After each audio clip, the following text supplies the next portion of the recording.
Dogs on a tight leash this weekend, especially if you live on the South Hill. A Spokane man says his dogs were attacked by coyotes while walking near High Drive. KXLY4's Annie Bishop is live in studio tonight. Annie, how are those dogs tonight? Well, a dozen or so stitches and a big vet bill later, they're going to be just fine. Now, they were attacked about a mile down the trail just overlooking Hangman Golf Course. Now, tonight, the owner of those dogs now sharing his story.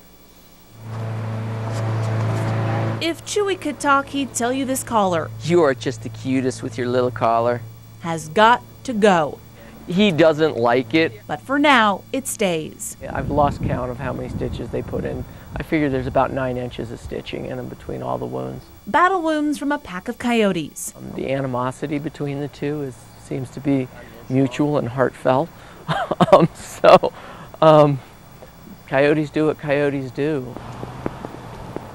Thursday evening, Arch Harrison, Chewy and Sarah were out for a little exercise on the trails below High Drive.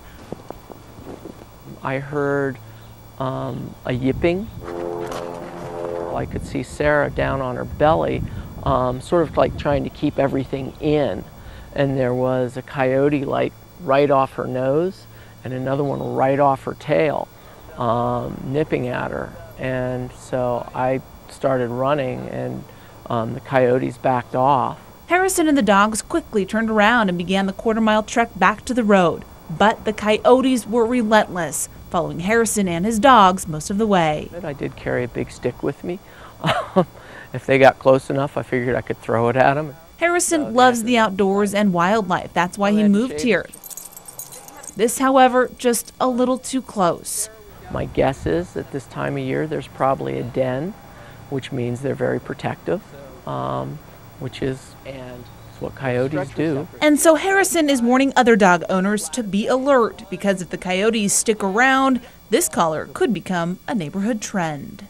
They're incredibly tough dogs.